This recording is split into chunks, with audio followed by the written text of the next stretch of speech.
Depuis 2004, ma famille et moi, on a défriché une portion de notre forêt à Tewksbury pour y réaliser un rêve.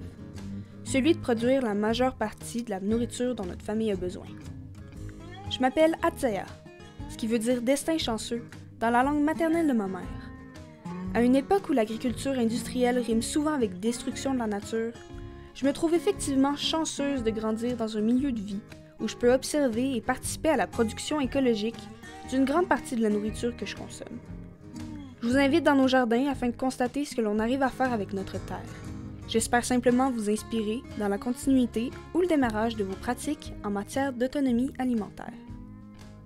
Je vais être transparente, même si le rêve devient tranquillement réalité pour notre famille, peu de choses se sont passées comme prévu.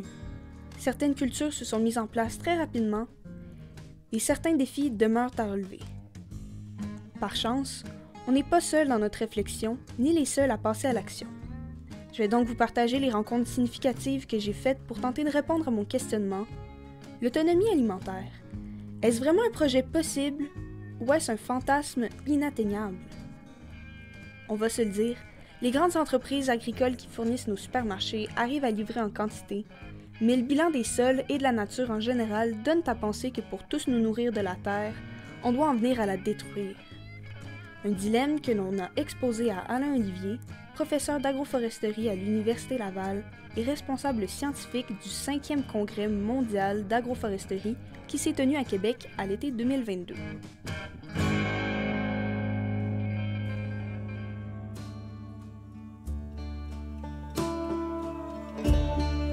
On est confronté à une situation qui est quand même très inquiétante sur le plan de l'environnement.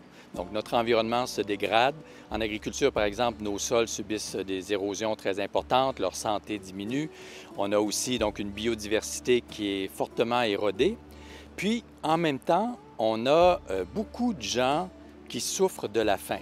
Selon les statistiques de la FAO, dans les plus récentes, il y a plus de 800 millions de personnes qui ne mangent pas à leur faim sur la planète, ce qui est quand même pas une petite statistique. Et tout ça fait en sorte que quand on veut agir pour protéger l'environnement, bien, il y a toujours des gens qui vont vous dire « oui, mais il y a tous ces gens qui ne mangent pas à leur faim ».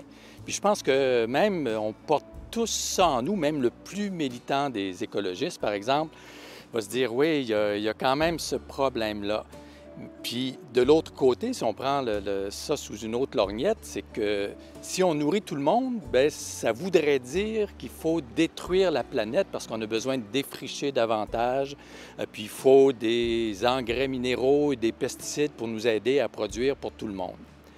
Sauf que cet apparent dilemme, c'est un faux dilemme. Lorsqu'on s'est implanté à Tewksbury, certains ont essayé de nous décourager. On est trop au nord, ça prend obligatoirement une serre. Ce n'est pas une place pour l'agriculture au-delà de l'avoine et des pommes de terre, qu'on nous a dit. Mais il faut croire qu'il y avait une mise à jour à faire, qu'il manquait peut-être de nouvelles données pour arriver à faire pousser les choses ici en s'adaptant au milieu, parce qu'on en fait vraiment plus que des patates au fil des années. On a commencé par s'intéresser au sol et à la gestion des mauvaises herbes, et c'est une formation avec Jean-Martin Fortier qui nous a ouvert les yeux. Premier apprentissage.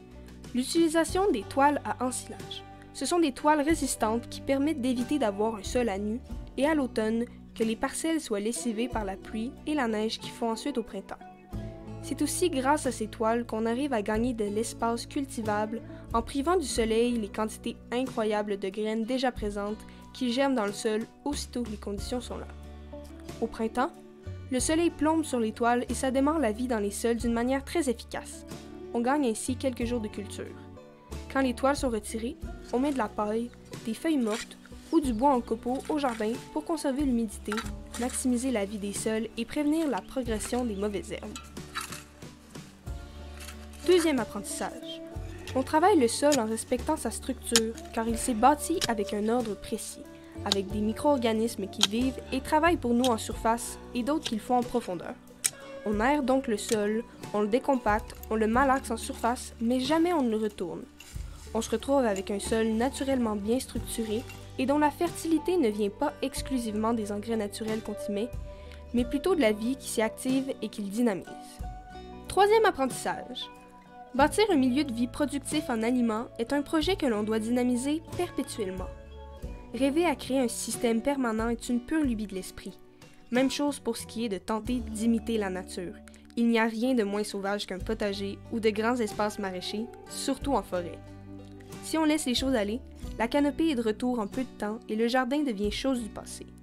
En fait, pour être parti de rien et avoir tout bâti, notre constat est qu'en travaillant à temps plein et en consacrant nos temps libres à ce projet, on en a pour une génération à tout mettre en place. C'est vrai pour les espaces de jardin, pour les bâtiments, ainsi que pour notre culture familiale. Ce n'est pas à l'école que j'ai été éduquée à réfléchir à ce que je mange, et surtout que j'ai été sensibilisée et formée pour produire un peu moi-même ma nourriture. Donc pour aller rondement, le troisième apprentissage, c'est que pour devenir efficace et bien organisé, il faut savoir prendre son temps et être patient. C'est donc mes frères et moi qui allons éventuellement vivre à fond le rêve poursuivi par nos parents, ce rêve qu'ils ont eu de leurs propres parents. Du côté de mon père, le modèle, c'est urbain. Mon arrière-grand-père qui a grandi dans une famille où l'on échangeait les surplus de patates contre de la mélasse et de la cassonade. Pour le reste, tout était produit par la famille, de la nourriture au lin permettant de tisser leurs habits et des médicaments de la forêt jusqu'aux produits comme la térébenthine, issue de la pruche, et des vernis naturellement produits pour protéger les carrioles et les meubles faits maison. Du côté de ma mère, c'est encore plus proche de moi car c'est mon grand-père, Tserenpil, qui est le modèle d'autonomie que vivent encore certaines de mes oncles et de mes tantes. Éleveur de chevaux, de moutons, de bœufs et de chèvres, mon grand-père a produit avec sa famille pas mal tout ce dont il a eu besoin durant sa vie. L'été, les gens consomment en Mongolie des produits laitiers transformés en yaourt frais ou séchés, en fromage et en différents breuvages, et l'hiver, leur menu est essentiellement carné. C'est une vie simple, mais qui nous a grandement inspirés. J'ai eu la chance, moi, dans le début de ma vingtaine, d'aller en Afrique de l'Ouest. Je suis allé en Côte d'Ivoire d'abord, puis après au Sahel, au Burkina Faso et au Mali. Puis là, j'ai découvert que les paysans et les paysannes pratiquaient une agriculture qui pouvait, sous plusieurs formes, être très différente de la nôtre, où on incluait des arbres, par exemple, dans les systèmes de production agricole, où on faisait beaucoup d'associations culturelles. En même temps, donc, ces paysans, ces paysannes, face au nouveau marché, à la mondialisation, avaient dû abandonner un certain nombre de leurs pratiques.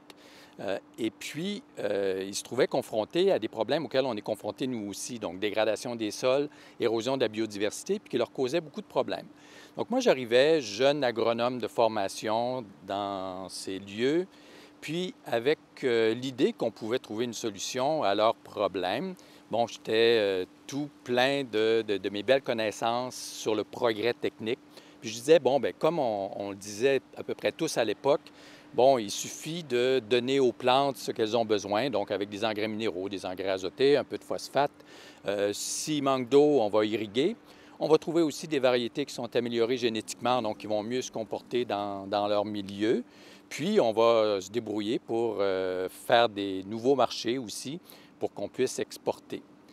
Mais au fur et à mesure que j'étais là, je me suis rendu compte que ces nouvelles approches, en fait, faisaient juste augmenter la dépendance des paysans et des paysannes, dépendance envers des engrais, dépendance envers des pesticides aussi, je ne les ai pas mentionnés, mais les pesticides pour lutter contre les maladies, dépendance envers des semences que tout à coup ils ne pouvaient pas produire eux-mêmes, mais qui étaient des hybrides, donc qu'ils devaient acheter à des fournisseurs, puis dépendance envers les marchés, puis en même temps aussi qui devenaient plus vulnérables. Donc vulnérables face au changement climatique, parce que la variété utilisée peut-être produit très bien quand l'année est bonne, mais si tout à coup on a une année sèche ou s'il y a des inondations, oups, c'est plus la même chose. S'il y a un champignon pathogène qui est là parce que les conditions sont bonnes, oups, là, on a un rendement qui est beaucoup diminué. Et alors que pour le paysan, le paysanne, ce qui est peut-être plus important encore que le rendement sur une saison de culture, c'est la stabilité du rendement. Il faut manger tous les ans et non pas seulement 3 ans sur 4. Donc tout ça, ça m'a un peu bousculé parce que sur les bancs d'école, on parlait toujours de rendement brut sur une saison, alors que je me suis rendu compte qu'il y avait d'autres choses qui comptaient, la stabilité du rendement, mais aussi le goût de la nourriture. Le paysan me disait, bien, j'ai pas envie de de manger du sorgho, par exemple, que j'aime pas. J'en mange tous les jours. Si c'est pas mangeable, c'est pas vraiment intéressant pour moi. S'il est dur à cuire, si c'est long à cuire, ça me prend plus de bois. Il n'y a pas beaucoup de bois dans mon environnement. Je ne veux pas épuiser mes ressources énergétiques. Donc, tu vois, c'est toutes ces questions-là qui, à un moment donné, m'ont poussé à voir notre système alimentaire autrement. Puis, à un moment donné, à me rendre compte que plutôt qu'augmenter la dépendance et la vulnérabilité des gens qui produisent notre nourriture, bien, il y avait peut-être des approches qui pouvaient augmenter leur autonomie, diminuer leur vulnérabilité, puis en même temps la nôtre sur le long terme. Et c'est là que j'ai commencé à m'intéresser à l'agroécologie et en particulier à certaines pratiques agroforestières.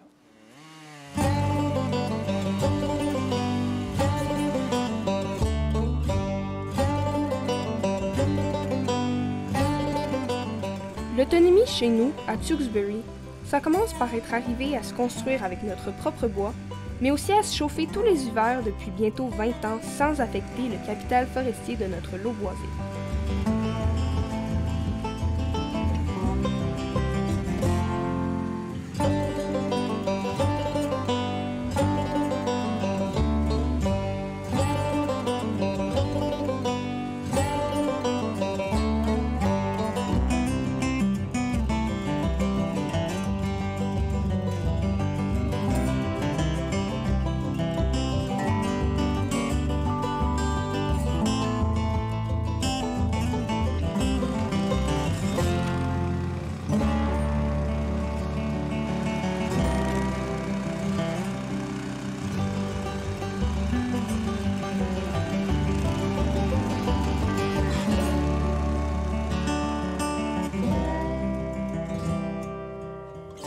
C'est du gros travail, c'est sûr, mais ça vient avec plus que des économies. C'est un chauffage confortable et carboneutre puisque le combustible vient de chez nous.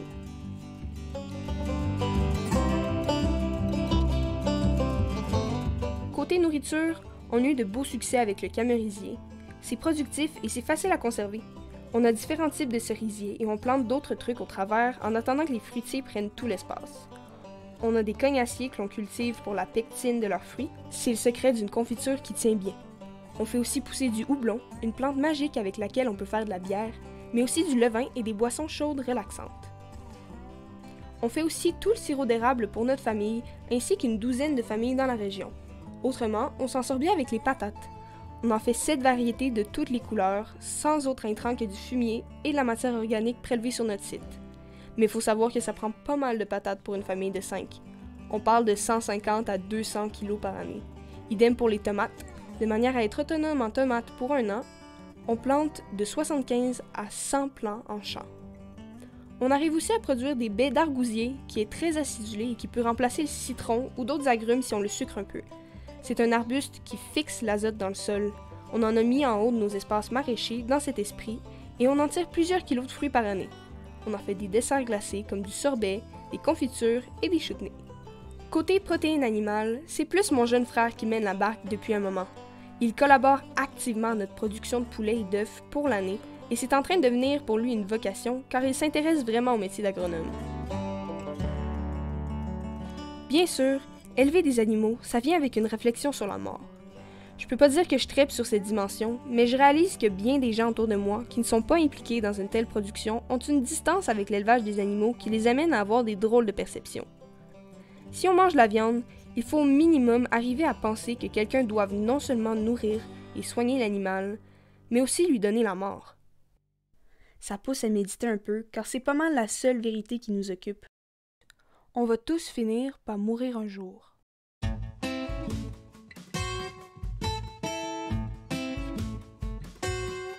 Un des avantages qu'on peut voir à toute cette production alimentaire autour de notre maison, c'est qu'on profite d'une nourriture qui est naturelle. On ne peut pas dire bio parce qu'on n'est pas certifié. On a une approche assez souple où on accepte qu'on est en train de reconstruire du savoir tout en développant de nouvelles pratiques. On explore, on avance et on recule des fois. Si j'ai bien compris Alain Olivier, spécialiste de l'agroforesterie à l'Université Laval, ma famille et moi, on fait de l'agroécologie.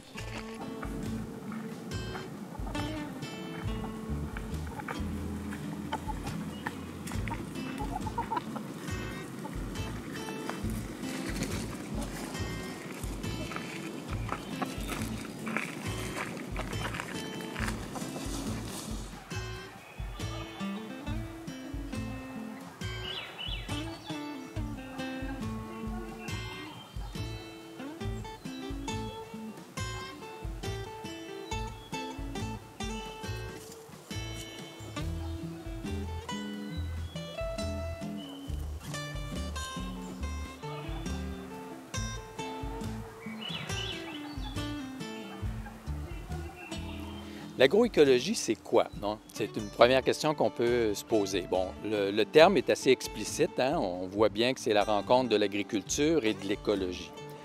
Mais en fait, au fil du temps, c'est devenu autre chose, c'est devenu plus que ça. Oui, c'est clair que c'est une agriculture qui veut tenir compte des principes écologiques les plus élémentaires, hein, ceux grâce auxquels la nature existe, puis grâce à lesquels nous aussi on existe. L'air qu'on respire, hein, c'est pas nous qui le fabriquons. L'eau qu'on boit, on la fabrique pas non plus. Tout ça est dans des cycles bio-géochimiques, hein, géo pour la terre, puis bio pour le parce que ça passe par des êtres vivants qui nous permettent d'avoir donc l'air dont on a besoin, l'eau dont on a besoin, les aliments dont on a besoin.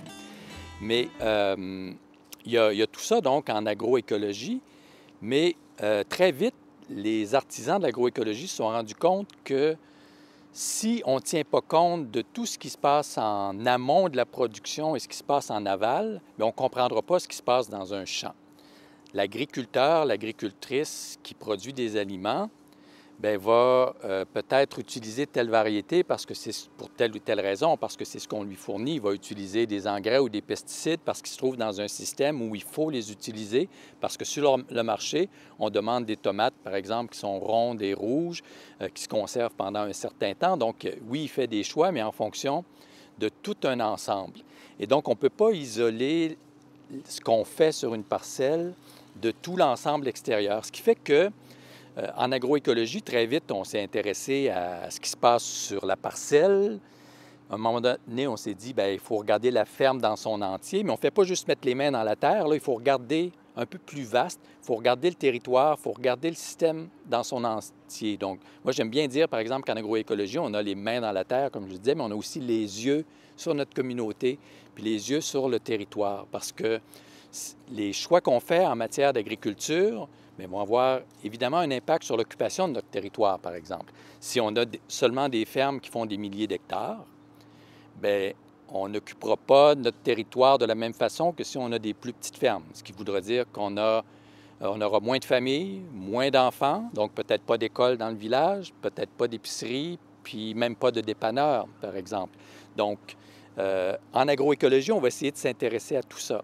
On va s'intéresser aux pratiques agroécologiques sur la parcelle, parce qu'on se rend compte qu'il est important de maintenir une certaine biodiversité, mais on va s'intéresser aussi à des éléments qui sont plus territoriaux. On va s'intéresser aussi aux revenus de ceux et celles qui produisent les aliments. Est-ce qu'ils sont correctement payés, par exemple? On va s'intéresser à la santé humaine. Est-ce que ce qu'on produit nous nourrit adéquatement, ou bien est-ce que ça augmente nos possibilités d'avoir le diabète, d'avoir trop de cholestérol, et que ça va entraîner donc des problèmes cardiaques ou d'autres natures? Est-ce que ça peut même pas créer des cancers quand on parle de certains types de pesticides, par exemple? Donc, c'est toutes ces questions-là qui sont présentes en agroécologie. Une des cultures que l'on fait depuis plusieurs années à Tewksbury et qui nous réussit bien, c'est celle de l'ail. On est parti avec une vingtaine de bulbes et aujourd'hui on en plante 450 par an. On en consomme une centaine et on conserve le reste pour les diviser en semences qu'on partage et que l'on replante chez nous. Un rang de 33 mètres par 75 cm peut produire 600 bulbes qui se vendent au moins 2 $ chacun. C'est dire qu'un rang peut générer au minimum 1200 $. À ça, on peut ajouter les ventes de la fleur d'ail que l'on récolte lorsque celle-ci a fait 2 tours sur elle-même. La récolter envoie un message à l'ail. Tu n'as plus la possibilité de te reproduire grâce aux graines que ferait ta fleur, ma belle. Alors un conseil, fais-toi un gros bulbe pour assurer ta survie jusqu'à l'an prochain. Et voilà comment on arrive à avoir de l'ail de fort calibre. La fleur d'ail a un goût plus léger que l'ail lui-même. On peut griller les fleurs sur le barbecue ou en faire du pesto en le mélangeant à de l'origan ou du basilic avec de l'huile, des noix, un peu de citron et du sel. Dans des pâtes avec un peu de parmesan et des champignons sauvages grillés, c'est dur à battre. Si on veut pouvoir récolter la belle fleur d'ail et éventuellement la vendre, il faut connaître la teigne du poireau, un petit papillon blanc qui vient pondre ses larves dans les poireaux, les échalotes, l'oignon et l'ail. On repère sa présence par le grignotage des feuilles d'ail et il est possible de repérer le papillon et les larves à la tombée du jour avec une lampe. Il existe de petits pièges pour les papillons et on peut aussi traiter la plantation avec du BT, un insecticide biologique qui est en fait une bactérie déjà présente dans la nature et qui va s'attaquer au système digestif de la larve de la teigne lorsqu'elle vient manger nos profits. Les bulbes d'ail vont ensuite être récoltés quelques semaines plus tard, au début du mois d'août. On évite de laver l'ail ou de l'exposer à la pluie. On le sèche une journée au soleil et ensuite on va poursuivre le séchage dans un endroit couvert, à l'abri du soleil direct et bien ventilé. Le séchage va durer au moins 3 semaines. Pour bien faire le travail, un ventilateur est requis et dans certains cas, on va avoir besoin d'une source de chaleur. L'infrarouge ou une petite chaufferette font le boulot. Une fois séchés, on nettoie enfin les bulbes et on les range dans un endroit sec et sans lumière. Il se conservera ainsi toute l'année. On plante l'ail à l'automne dans les tout derniers jours de septembre ou les premiers d'octobre. On met les semences à 15 cm de distance sans amender le sol trop intensément. Un compost fait bien l'affaire. Ensuite, on recouvre la plantation de feuilles mortes ou de paillis pour protéger nos semences du gros gel. Au printemps, l'ail pointe à travers le paillis et on l'aide un peu à surgir. On laisse les feuilles ou le paillis tout l'été, ça conserve le sol humide et ça empêche les mauvaises herbes de pousser. Pour avoir de bons résultats, on amende la plantation avec du fumier de poulet dès que l'ail pointe et on va en mettre 3 fois. Le dernier amendement est fait tout de suite après la récolte de la fleur d'ail. Puisque l'ail est récolté début août, cela laisse de belles possibilités sur les parcelles qui sont ainsi libérées. Comme le temps est plus frais, on peut y planter des épinards, des radis ou des micro-pousses qui vont produire en plein pendant la rentrée de la fin août. C'est parfait pour emporter la fraîcheur des jardins dans nos lunchs ou au boulot. L'ail est une super culture pour débuter en jardinage, car c'est peu d'entretien. C'est un produit qui est quelquefois difficile à trouver localement, et en plus, l'ail donne 2 récoltes. Bref, c'est une culture stimulante qui donne le goût d'apprendre et de développer ses connaissances en jardinage.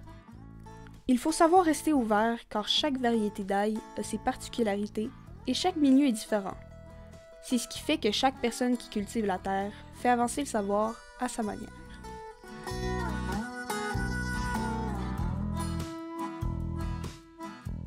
En agriculture, les premières personnes qui innovent, puis qui innovent constamment, c'est des personnes qui font le métier, qui produisent les aliments dont on a besoin pour nous nourrir.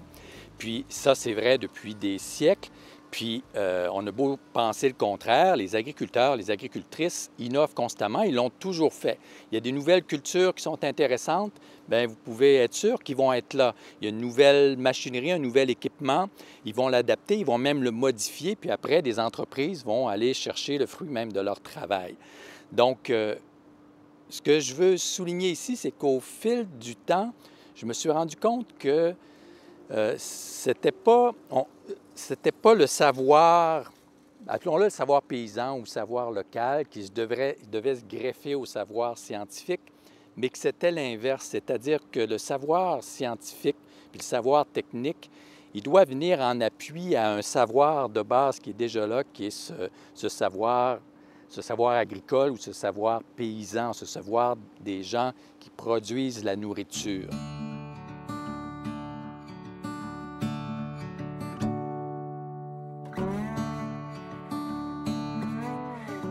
Une des choses qui nous a beaucoup influencés dans nos propres recherches, c'est d'avoir été des fournisseurs de la microbrasserie La Souche.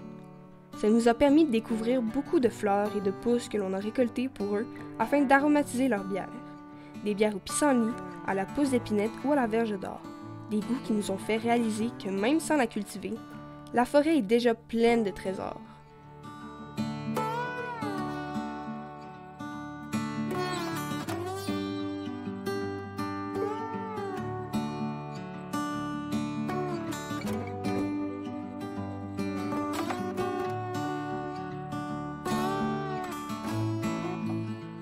Quand j'entends un goût du territoire, on dirait que la première idée qui me vient en tête, c'est notre bière Stoneham Beach qu'on a faite. Donc, une bière qui faisait référence à notre fameuse Limoilou Beach au Cassis, qu'on prend à l'île d'Orléans. Là, on a voulu faire une version Stoneham, donc du territoire dans lequel on est ancré depuis quelques années. Donc, vraiment utiliser des ingrédients locaux, des ingrédients d'ici pour créer cette bière-là particulière.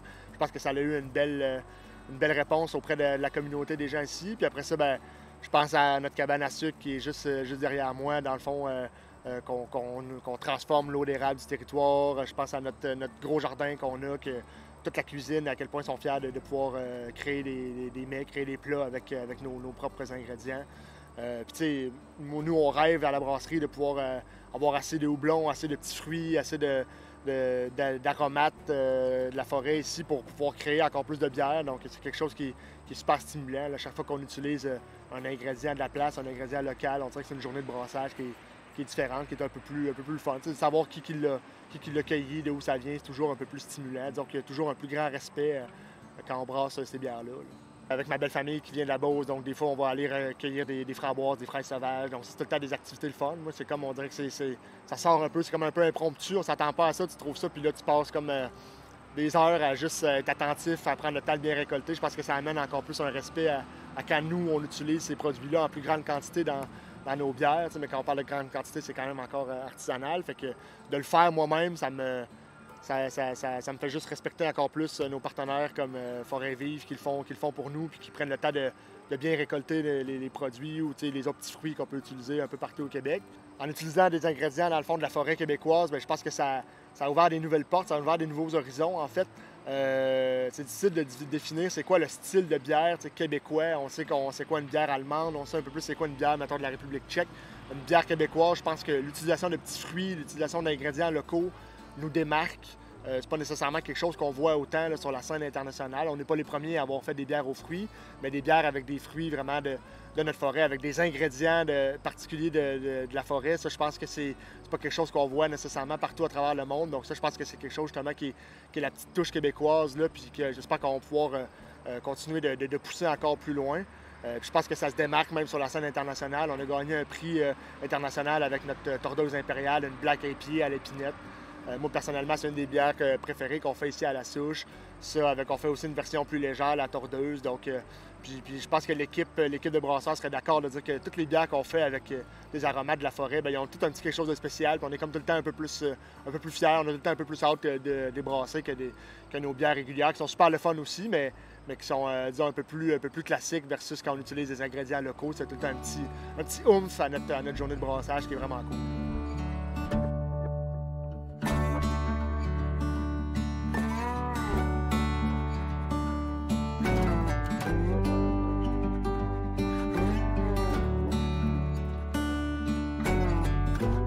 Un autre aspect qui nous a fait progresser en fréquentant les gens de la souche, c'est qu'ils sont aux prises avec un enjeu de gestion des matières résiduelles suite à la production de la bière.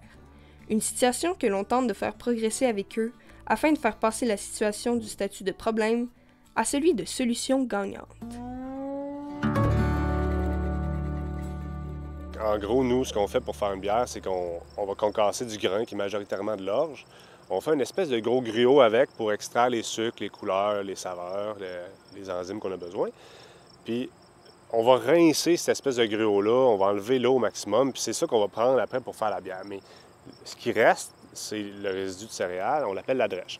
Ça devient, si on peut dire, un enjeu parce qu'il faut s'en débarrasser, on n'a plus besoin. Depuis le début, ça fait 10 ans qu'on a des problèmes de ça, qu'on cherche quoi faire avec. On a, au début, donné ça à des éleveurs de porcs. Après ça, donner ça à des éleveurs de vaches. Puis là, ça faisait plus. Fait qu'à un moment donné, on les a tout simplement envoyés au compostage. On a trouvé quelqu'un qui pouvait débarrasser de tout d'une autre façon. Mais quand on est arrivé à ce taux-là, ici, c'est des enjeux de tonnes par semaine. Il faut se débarrasser de ça. Au début, on avait encore une fois quelqu'un qui voulait pour ses vaches. Ça a fait quelques mois, mais après ça, c'est trop gros, c'est trop logistique. Fait que ce qu'on a fait, c'est qu'on envoie ça 100% au compostage. Ça fait que c'est des frais qui sont associés et pour le transport et pour le compostage. Il y a plein de trucs qui ont été faits avec la drèche, mais c'est jamais une prise en charge d'un gros volume. OK, oui, c'est plein de belles petites affaires, mais mettons, là, time consuming, je veux de quoi d'efficace, qui prend toute ma drèche d'un coup, il faut arriver à une solution qui est meilleure, je pense. J'ai aussi entendu parler d'une autre petite initiative de Forêt Vive de tester, ça a été fait avec Maxime Labbé, un ami de la gang, là, qui ont testé la fermentation de la drèche en anaérobie avec des enzymes ajoutées, une technique japonaise, pendant un certain laps de temps, je pense une semaine ou deux, enfoui sous le sol, puis incorporé après ça dans les jardins. Ça a l'air, j'ai pas vu de mes propres yeux, mais que ça a l'air magique, là. Quand c'est ajouté en bonne dose, les plantes ont l'air à vraiment bien répondre. Fait que c'est une autre initiative, pourquoi pas explorer un peu, puis C'est pas compliqué, puis en plus de ça, ça enlève les odeurs, cette espèce de magie-là. Rendu là, à suivre.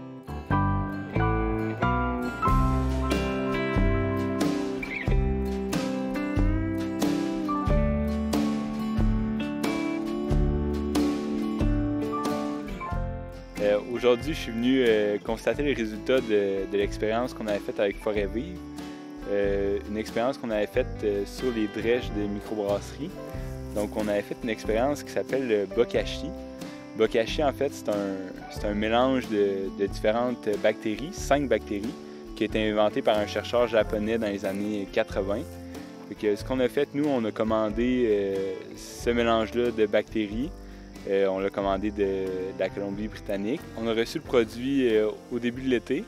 Puis, donc, on a pris le produit, on l'a mis dans de la sciure. On a laissé ça fermenter pendant 2 semaines. Puis, après ces 2 semaines-là, on a reçu un tonneau de 220 litres de drèche de la microbrasserie La Souche. Donc, on a mélangé nos bactéries qui étaient maintenant sur de la sciure à notre drèche dans le tonneau. Une fois que la drèche était prête, on a amendé nos jardins selon 4 traitements. Premièrement, un traitement témoin, donc où on n'a mis aucune drèche du tout. Ensuite de ça, on a fait un traitement à 3 tonnes par hectare, un traitement à 30 tonnes par hectare, puis un traitement à 300 tonnes par hectare. Pourquoi on a choisi ces valeurs-là? C'est parce que dans la littérature, il mentionnait entre autres que si on n'avait pas de 2 à 300 tonnes par hectare minimum de ce produit-là, il n'y aurait aucun effet.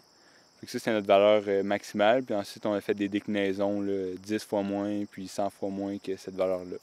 Donc le bokashi, il sert premièrement à désodoriser la drèche. La drèche, si on la met simplement à la poubelle, là, c'est pas très long que ça sent vraiment très fort, c'est des odeurs désagréables de putréfaction. Tandis qu'une fois qu'on introduit le bokashi dans la drèche, là, on n'a plus d'odeur désagréable, on a une petite odeur vinaigrée, kombucha, qui n'est pas déplaisante du tout.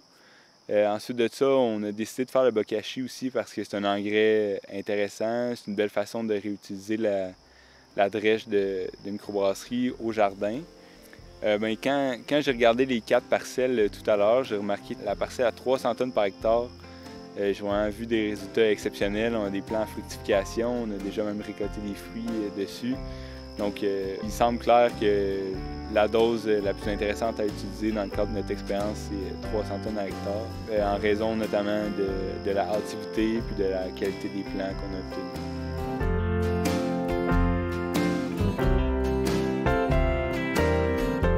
Avec le restant de bokashi qui restait là, de notre expérience, Jean-Étienne de Forêt Vive a planté il a créé 2 nouvelles parcelles finalement sur son terrain, des parcelles qui n'avaient jamais été cultivées.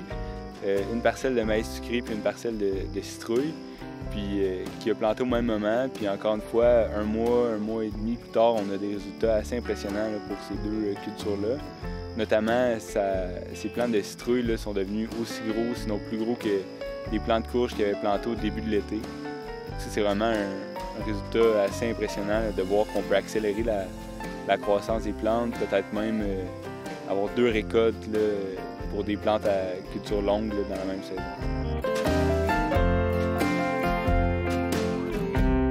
Le bokashi est réputé être plus riche que le compost en raison notamment que c'est une fermentation.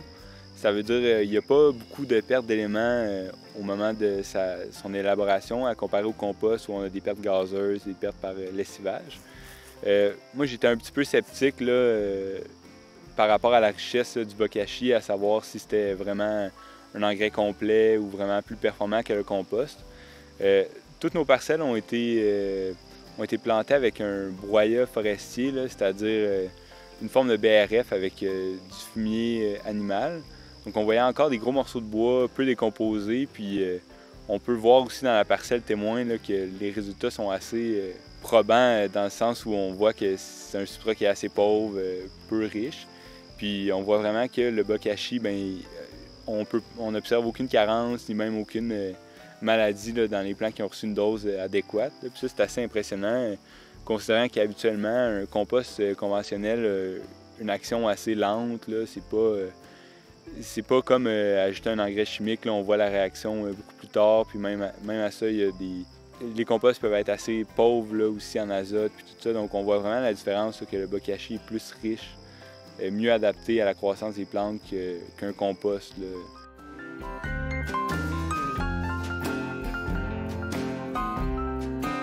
Bien, c'est sûr que de voir des résultats comme ça intéressants, là, ça donne envie d'en faire, puis d'en mettre partout dans les jardins de tout le monde. En essayant ça, on dirait que ça m'a donné envie de repousser, essayer le bokashi sur d'autres résidus ou même de trouver d'autres façons pour valoriser la drèche parce que c'est une richesse finalement d'avoir ça. On le considère comme un déchet, mais finalement c'est une richesse. Puis il y a plusieurs autres résidus comme ça qui vaudraient la peine d'être approfondis puis valorisés.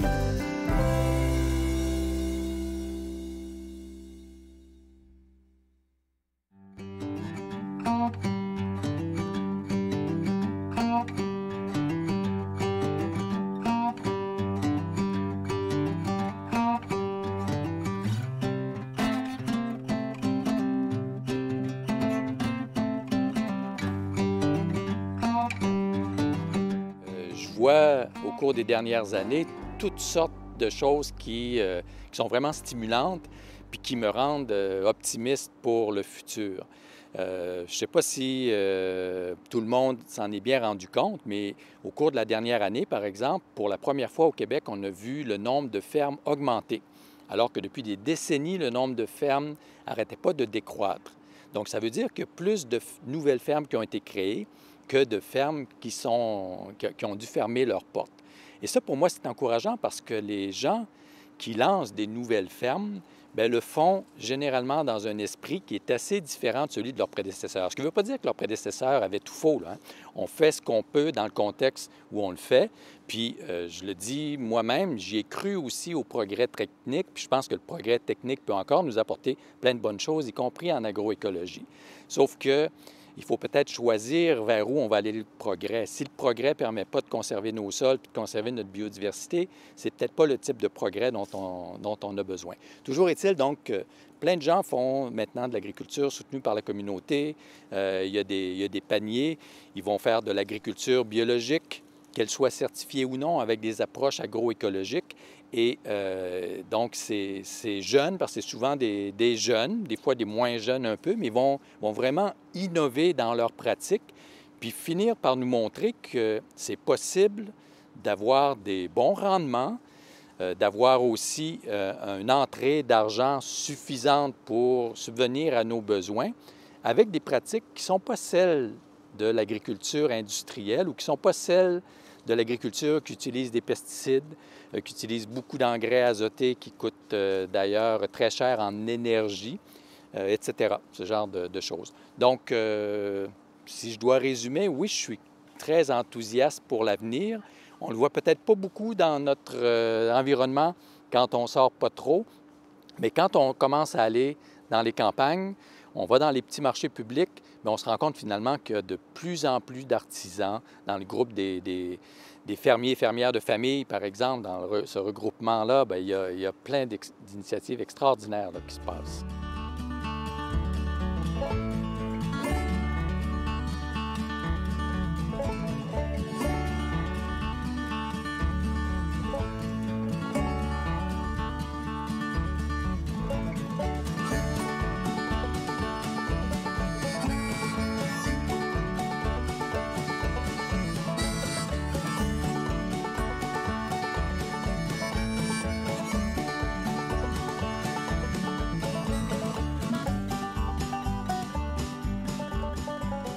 Ça, à la base, on a déménagé à Stoneham par amour de Stoneham et Tewksbury.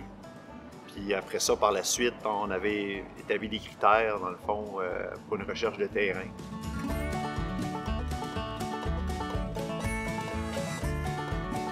Dans le fond, on avait 3 critères pour le choix du terrain. On avait, bien, il fallait que ça soit passant, là, parce que, tu sais, on voulait absolument qu'on puisse vendre directement aux clients. Puis, tu sais, c'est sûr que c'était dans le fond d'un rang dans le milieu du bois, c'est moins intéressant. Fait que, tu sais, c'est pour ça que nous autres, on trouvait ça intéressant qu'on était sur le bord de Tewksbury.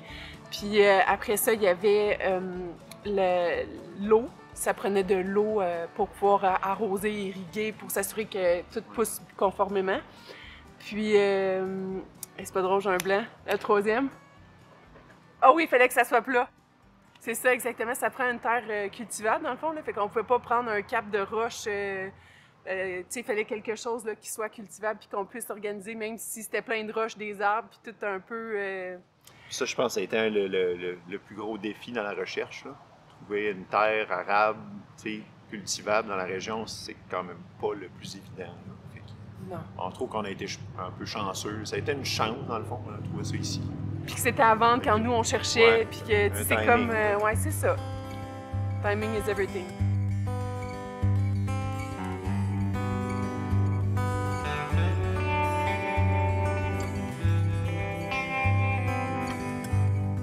Ça, dans le fond, cette année, vu que c'est la première année, moi, je suis seul à temps plein, Julie met à temps partiel, fait qu'on n'a pas notre offre. Ça, on ne fera pas de panier cette année. Notre offre, c'est un sur site. Nous, ce qu'on veut, c'est... Je ne veux pas être un fournisseur ou un distributeur. On veut vendre direct aux clients. C'est ce qu'on prône, c'est ce qu'on veut. Fait que c'est sûr qu'on va avoir le kiosque ici, les samedis. Tous les samedis, à partir du 25 juin, de 9 à 2, on va être ouvert ici. Le jeudi soir, on participe au marché des cantons. De 4 heures? Non, de 3 heures. De 3 heures à 7 heures. 19 heures. Puis là, je vends un petit peu de quantité à Lucie, à l'atelier en vrac. On a commencé à la fournir cette semaine. Surtout plus nos légumes de serre, vu que ça, on a tout le temps. Les autres, on va voir les quantités. On la fournit là, à son atelier. Bon, on espère toute la saison. Puis, dans le fond, là, on produit des cocombes, des tomates. Ça, c'est ce qu'on a actuellement. Laitue, on a du kale, on va les fenouilles. En tout cas, tout au courant de l'année, c'est sûr que ça serait dur de les dire par semaine, tout ce qu'on va avoir, là, mais pois mange-tout, haricots, dans le fond, maïs, on tente ça. Moi, je tripe un peu fleurs comestibles, là, fait que c'est sûr qu'il va y avoir une offre de fleurs comestibles, il va y avoir les fines herbes. Toutes sortes de laitues, mesclun, aragula, des radis aussi d'automne qu'on va essayer de sortir, des courges, des courgettes. Oui, c'est ça, les fines herbes. Ça, je pense que j'en ai parlé, là, mais en tout cas, les fines herbes. En tout cas, il va y avoir vraiment une grande variété de légumes, oignons, carottes. Je suis sûre que j'en oublie, là, mais ça va être de venir nous voir au fil du temps puis voir qu'est-ce qu'on est capable de proposer. Mais on veut offrir à peu près une vingtaine de variétés en tout temps, là, tout au long de la saison, jusqu'en octobre. On a fait le choix du bio parce que pour nous, c'est un saut de qualité. C'est une façon comme producteur, de se forcer à suivre les règlements stricts, d'avoir des personnes qui viennent t'inspecter, qui te suivent pour que tu dis, regarde, moi, quand je suis certifié biologique au Québec par n'importe quelle compagnie de certification, mais ce que tu vends à tes clients, c'est prouvé là, que c'est fait dans la bonne et due forme. Et ça a été vraiment, pour nous, c'est super important. Là, C'est facile de dire Ouais. que tu es presque bio, puis pas faire l'effort de le faire complètement. Fait que là, le détour est possible, mais nous, c'est pas possible. Tu sais, dans le fond, on peut pas, puis on veut pas se le permettre. Tu sais, on a les enfants, tu sais, les produits chimiques. Tu sais, ça va au-delà du certifié bio. C'est une question fondamentale de qu'est-ce que tu veux dans la vie, tu sais, puis comment tu entretiens ton sol, puis à long terme, le bio fait en sorte que, normalement, on devrait entretenir notre sol pour que ça aille toujours de mieux en mieux, puis il y a de moins en moins d'intrants, puis qu'il y a de moins en moins d'insectes parce que notre sol est bien nourri, fait que la plante est bien nourrie, fait qu'elle est résistante elle-même par les insectes. En tout cas, c'est comme une grosse... On veut nourrir le sol pour que le sol nourrit la plante, et on veut pas nourrir la plante, ce qui est communément fait dans l'agriculture en date d'aujourd'hui.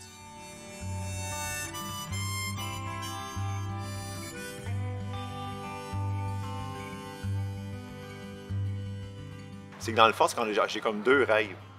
J'ai le rêve de la personne raisonnable qui veut rester sur le site ici, qui veut pas grossir. Puis optimiser chaque pied carré. Puis optimiser par l'intérieur, dans le fond. Fait que notre petit lopin de terre de 4 acres, que dans l'agriculture conventionnelle est rien, est une goutte dans un vase, dans le fond, mais qu'on peut démontrer que c'est ça qu'il faut faire.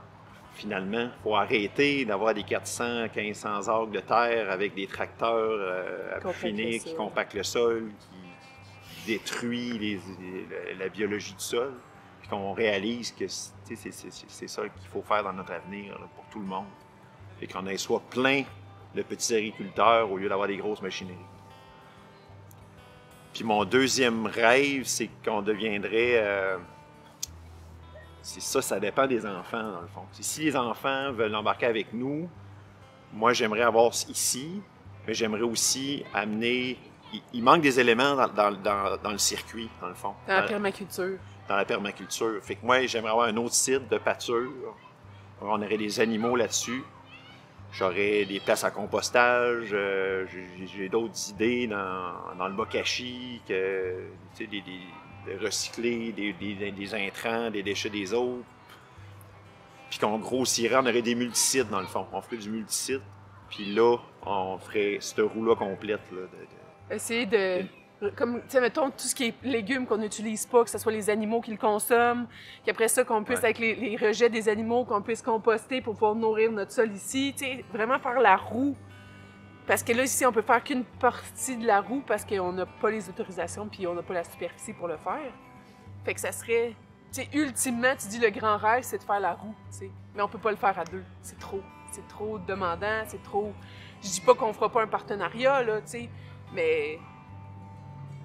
À long terme, si les enfants, ça serait de faire la roue. Oui, les gens, ils peuvent dire qu'on est un peu fou de démarrer dans le bio à ce moment-ci, puis tout ça, mais... Tu sais, dans le fond, nous, on le fait par conviction. Fait que, tu sais, y a-t-il un bon moment pour démarrer? La réponse, c'est non. Fait que nous, on le fait parce qu'on voulait le faire, puis... à Stoneham et Tewksbury, c'est un bon moment. Il y en a peu. Il n'y a pas de disponibilité. Tu sais, nous, en tant que clients, premièrement, tu sais, il n'y en avait pas d'offres. Il fallait aller à Lille pour trouver un producteur, pour avoir des produits. Fait qu'à la base, nous, on s'est dit, ben, on va répondre à ce besoin-là, nous. Fait que, est-ce que c'est un bon moment? Oui, c'est un bon moment parce qu'on veut répondre à une demande qu'il y a puis qu'il n'y a pas d'offre. Puis, on est fou, oui, on le sait, tout le monde nous le dit, tu sais, on est ici 7 jours semaine, on se lève la nuit parce que Orisha nous appelle les serres, il y a une serre qui est rendue à 12, comment ça, tu sais, fait que... Mais on aime ça, puis on croit à notre projet, puis on se dit que ça vaut la peine, puis on fait ça pour le futur, puis on se dit que une fois tout ça, tu sais, arrangé, organisé, monté, ben on va être fiers, tu sais. Fait que c'est pour ça qu'on le fait. Si chacun produisait lui-même à tout le moins une partie de ses aliments, bien, peut-être qu'on ne verrait pas les aliments de la même façon. On gaspillerait sans doute moins d'aliments. On voudrait peut-être moins de pesticides dans les aliments qu'on consomme aussi. Et puis, on respecterait mieux aussi le travail qui se fait en milieu rural, qu'on a souvent tendance à voir de haut, en tout cas dans certains milieux urbains, évidemment pas chez tout le monde, mais dans certains milieux urbains. Donc, il y a quand même quelque chose de particulier de confier quelque chose d'aussi important que l'alimentation humaine à d'autres. Puis j'utilise le mot « confier », puis des fois, je devrais dire qu'on exploite des humains pour nous nourrir, parce que les personnes qui produisent des aliments, de façon très, très générale, sont sous-payées, travaillent très, très fort pour pas beaucoup. Et donc, on pourrait se demander, est-ce que, en tant que citoyen, on n'est pas en train d'exploiter des gens pour pouvoir satisfaire nos besoins alimentaires, puis des fois, bien, au-delà de nos besoins, parce que, évidemment, on surconsomme, puis qu'on gaspille aussi beaucoup.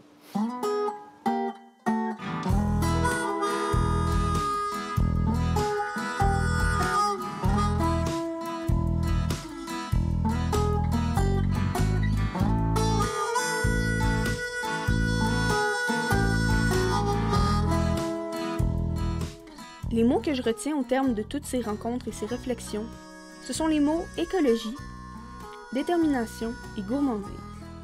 À notre époque où l'on tente tant bien que mal de se mobiliser pour faire face aux enjeux qui nous frappent de plein fouet en matière environnementale, s'intéresser à la production alimentaire est une manière très concrète et très motivante de s'intéresser activement à l'écologie. Jardiner change notre vision. Ça nous pousse à comprendre la vie microbiologique de la Terre et à découvrir le monde des insectes dont plusieurs nous rendent des services essentiels. Quand on produit des légumes et des fruits, on a une autre vision de la pluie. Tout à coup, on passe d'une situation où on se préoccupe de la nature à une prise de conscience où l'on réalise que nous, les humains, faisons partie intégrante de la nature. On est la nature. On est fait en viande comme les animaux qu'on mange. Je pense ensuite au mot détermination, parce que ça en prend beaucoup pour passer à un mode de vie de consommateur à celui de producteur. toutes les responsabilités tombent dans notre assiette lorsqu'on tente de produire notre nourriture, et il faut faire des choix pour en arriver à investir tout ce temps au jardin, en forêt, au poulailler ou à la cabane à sucre. Mais ce temps-là représente une grande part de ce qui manque à la vie moderne. Du temps au contact des éléments, et souvent en silence, où on est disponible pour la réflexion et les prises de conscience. Du temps d'apaisement, où l'on retrouve notre calme et le simple plaisir de contempler et de profiter de la vie autour de soi. Enfin, je pense au mot gourmandise parce que je crois, et je vis dans ma famille, que de manger des aliments sains produits dans son propre environnement ou à proximité, c'est juste franchement meilleur, plus savoureux et plus cohérent.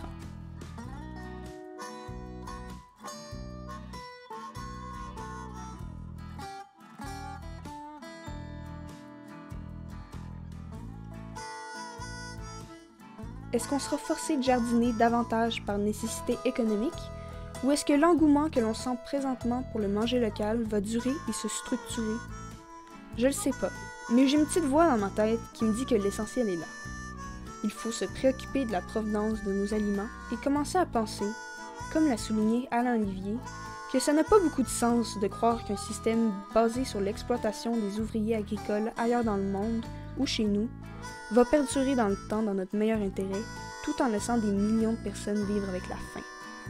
Alors, l'autonomie alimentaire, plus qu'une manière d'arriver à produire ce qu'on mange, je trouve que c'est une école. Ça permet de réaliser à quel point c'est tout un travail de manger 3 fois par jour. On trouve déjà ça intense de cuisiner, et bien des gens cherchent des solutions toutes faites. Quand je tente d'imaginer que tout le monde devrait produire leur nourriture en plus de la préparer, je vois bien que c'est pas demain que ça va arriver. Ça va prendre pas mal de changements. Une personne, une famille à la fois. Ou, comme je l'ai dit tantôt, peut-être qu'on va fesser un mur et qu'on n'aura pas le choix de tous apprendre un peu plus vite.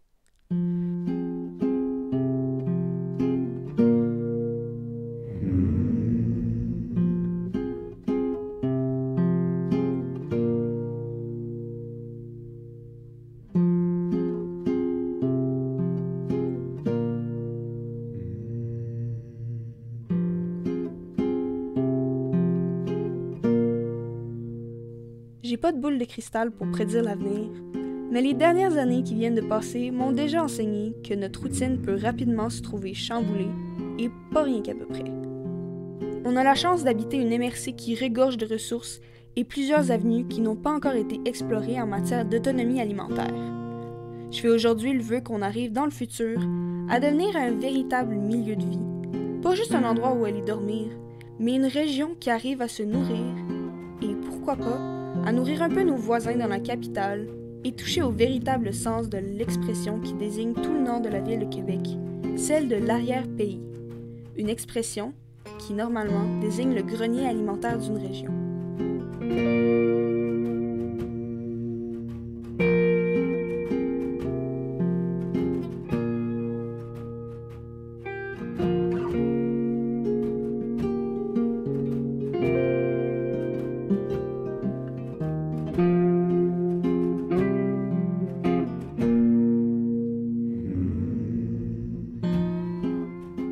D'ici là, j'espère que mes partages vous auront donné un peu le goût, celui du jardinage, de la cueillette ou peut-être celui de l'élevage, mais plus largement, le goût du territoire.